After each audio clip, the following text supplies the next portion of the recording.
Hey everybody, welcome back to the Bourbon Note. I'm Greg. I'm Ben. And today, well, you already know, you saw the thumbnail, you can see the bottles. We're drinking bourbon.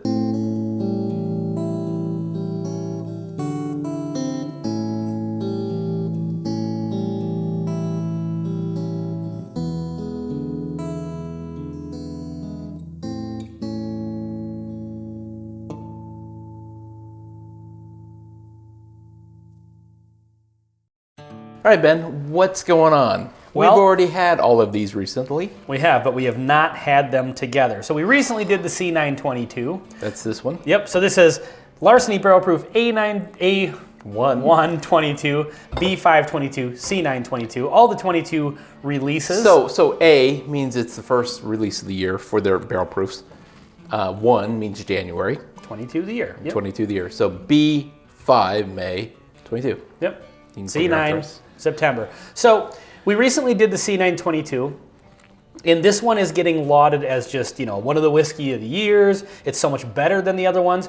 And I really, really liked it, but I really liked all of these. I didn't really have issue with them like I think some people did. Mm-hmm. And so we thought it'd be interesting to do a flight of just all three of them. They're not blind. We're just going to compare them honestly and drink our way through the flight forward and backwards and just see if this one stands out as much as everybody says it does, because in my opinion, just going off the memory of these two, it didn't. Yeah, right. They're good. We really like Larceny as a brand, but we didn't notice that one being exceptionally special. Well, I thought it was really good, but I just don't know. I don't think that it's an insult to this one that it wasn't as good as people are saying. I think that these are maybe a little better than people are saying, in my opinion. So let's get into it. And for those of you that are sleuths and have good memories that watch our channel regularly, you will remember the last time we compared Larceny Barrel Proofs, and I was pouring them in the review, and it was only two of them. It was only two. We were pouring one against the other. No, there was three. There was one from last year. Oh, yeah, that's right. And I poured two of the same one. And he kept saying, these are two really, really similar. I know it was something I don't know if I said that, but I know I didn't embarrass myself by saying, oh my gosh, I'm so just getting so much different on this. But yeah, so we love it when you call out our mistakes in the comments. It was almost as good as our unblended video. Yeah, that one was dynamite. That was awesome. You got to check out that one. Yeah, just the initial snivs. Oh, that one's more prominent. But you also poured 3 ounces. Poured 3 ounces in the glass. It's Friday. It's a Friday night. So Larceny, it is a wheater. Do we know their mash bill? I don't remember. I don't know the mash bill, but between 6 to 8 years. Yeah. Nice solid aging. It's sweet, and it has the kind of the almond shortbread note that we typically get with other wheaters, but it's still unique, and it has a nice mellowness. Not like all of these in the 120 proofs are a little bit of a surprise, I think. They don't really punch you in the face. They kind of sneak up on you a little bit, and I like that at times. So. Yeah. I'm just trying to see it this one, the C922 maybe is a little more rounded out on the nose, but they're very similar. Mm-hmm. I don't know. You put these three next to each other, and I just don't see as big of a difference as we're about to find out. Maybe the internet does. So yeah, let's go for the A122 here. Cheers.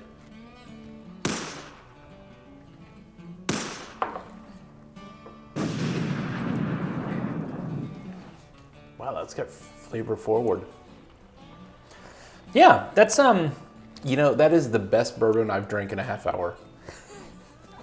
You don't say.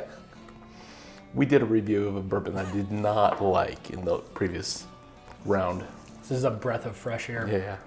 It's nice. It's a little nutty. It's a little tannic. Peanut buttery. It really is. It's not peanut butter flavored, but it's almost in that vein.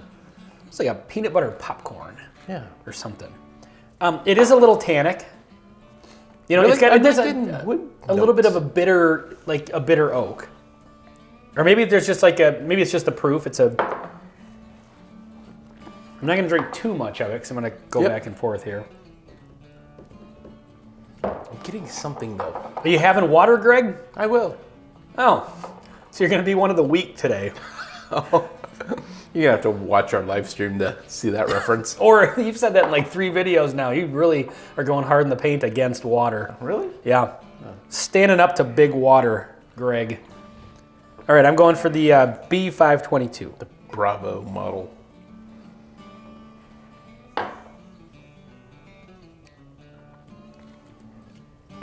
Something floating in mine? No, that's a reflection. Add extra flavors. So the A was caramel and red pepper, almost like red pepper flake. Really? That much spice out of that? Yeah. I mean, it was kind of light. It wasn't the most aggressive red pepper ever, but B is more brown sugar and black pepper. And I know that peppers sometimes, I just get a different flavor out of black pepper as opposed to red pepper. I think I like the B a little bit better. Yep, it's a little bit more rounded out. It's got some nicer working together flavors. The tannic notes, the bitterness I was getting off of this kind of had a hard edge to it. Okay. The B doesn't have that quite as much. I'm noticing the brown sugar, but I'm kind of feeling a little bit more of that smooth, kind of buttery caramel a little bit more. Yes. On the B. All right. Buttery. Just had a thought about what I'm making for dinner. And I was going to go down the road, but we don't need to talk about that yet. Yeah, tell us your dinner plans, Greg. That's what the internet wants to know. That's right. Are you moving on to... I'm moving on to the C922. The champion as crowned by the internet. I do have a question for our viewers, and we have a lot of consistent viewers. Thank you so much for watching. What's the proper way to hold a Glen? Do you hold the base? Do you hold it at the fat part? You never hold it at the fat part. Do you hold it at the neck? And I know the answer is no to that. Do you hold the base? Is it a 3-finger thing? You're asking the wrong guy, Greg. Let it go. I think it depends. They say you don't want to grab it like this because you don't want to impart heat. You don't want to heat up the same with cognac. I mean, yeah. You can probably pick it up to take a sip of it however you want. I don't think you have to worry about heating it up. I'm just curious how, I don't want to do this and I'm going to think I'm pretentious. I am, but I don't want you to think that. Yeah, exactly. I can literally hear the internet going, drink the bourbon. All right. C922.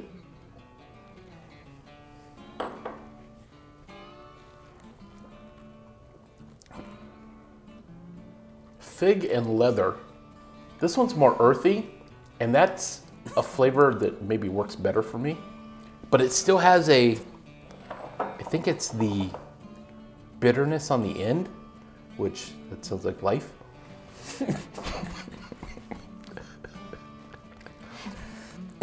Beginning, middle, and end, depending on who you ask. Yeah, no kidding. Now that I laughed and coughed during that, I'm going to have to take another sip because that made it extremely aggressive. Anyway, go ahead. What were you saying? It's got a wood note on the finish, like the barrel char, definitely. But otherwise, it is very earthy, and I really, really like these flavors. So this one works really well for me.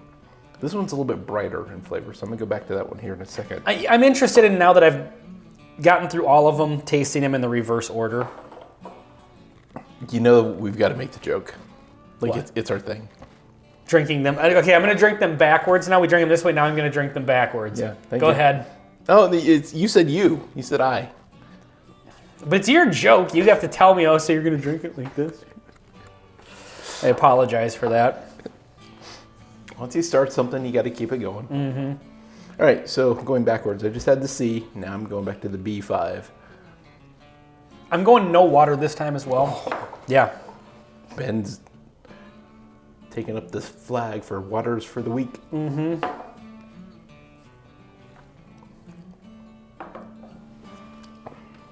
So I feel the B one has a brighter, almost like hazelnut kind of flavor. It's got some nice sweetness to it. It really does. It does. It has those nice caramel. I can say hazelnut. It's in that category, the butterscotchy. And again, a buttery vibe from it. Yeah, but then the end, the wood char, I'm guessing is what's imparting it, is just black pepper. It's almost like you have whatever you're eating, and you've just overloaded the pepper on it. There's a note I'm getting on the A. I couldn't picture what it was. Daffodils? Remember I said, you brought up peanut butter and I said peanut butter popcorn. I think that was this one. So I've gotten like a popcorny vibe, but not quite. I think what it is like kettle corn. You know, like a sweeter. Have you ever had kettle corn before? Sure, It's yeah. like popcorn, but it's sweet. It's got like a flavor to it. Keep it going. Keep going. I'm interested in this. So kettle corn was created in the early... No. By Colonel. That's what I'm getting. I'm getting kettle corn off of this. Off of the A. On the nose. Almost like kettle corn / caramel corn. Because it has the traditional bourbon-y kind of caramel. The palate, though, that does not come through. I feel like, and I had this experience even drinking this one first, the nose is great. It's really sweet. It has that kettle corn. That's the note I was looking for on it. Okay. It has the caramels and stuff like that, but the palate is rough in a way. Huh. Like it's a little bit bitter. I think it has good flavors that really die. And all that's left for the finish is pepper and bitterness. Yeah. And again, that's the story of life. Yep. Especially with pepper. Yeah, Going back to the B here. Yeah, that's the A kind of like misses out at the end. At the end. Story of life. Story of life.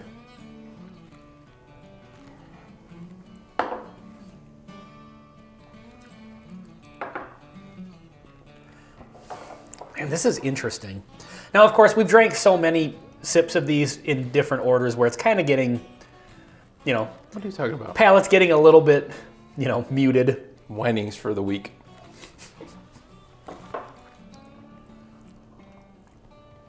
Haven't compared the C to the A.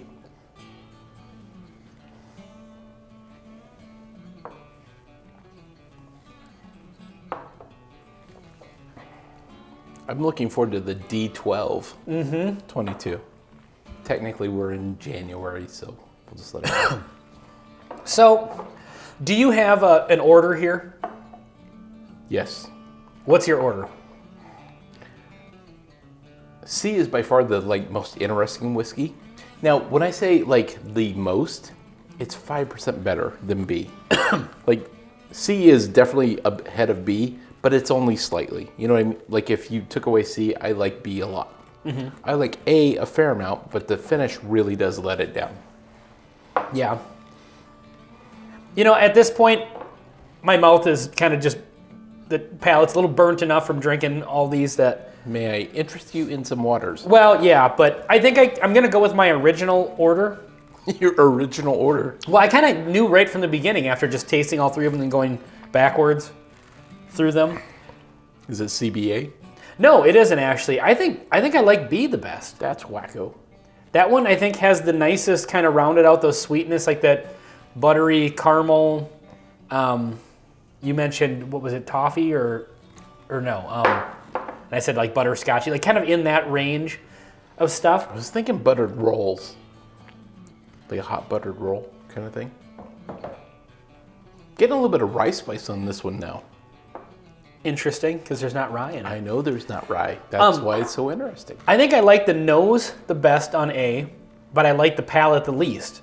I like the palate the best on B, and I think C is just a good solid middle ground between the two of them.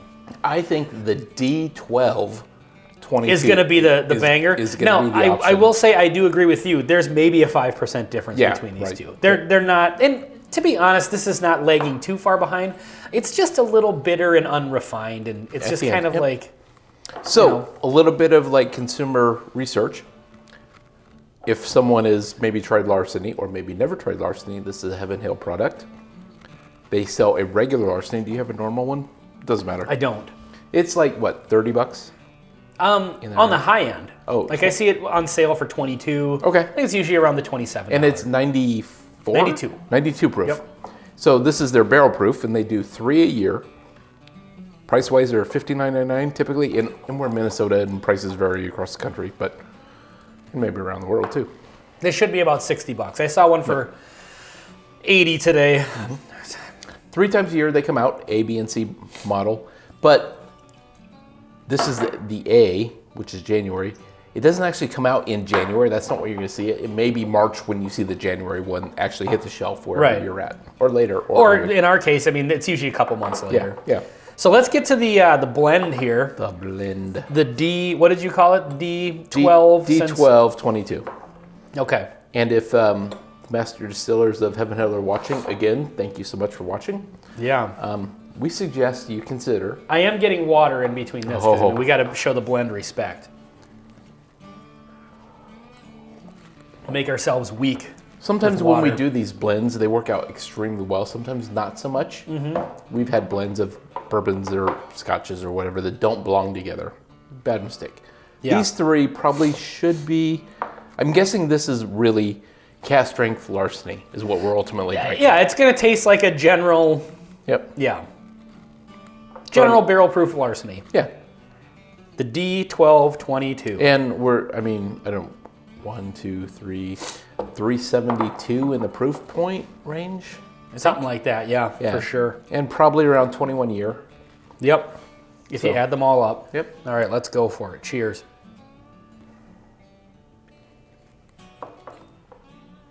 Apple cinnamony.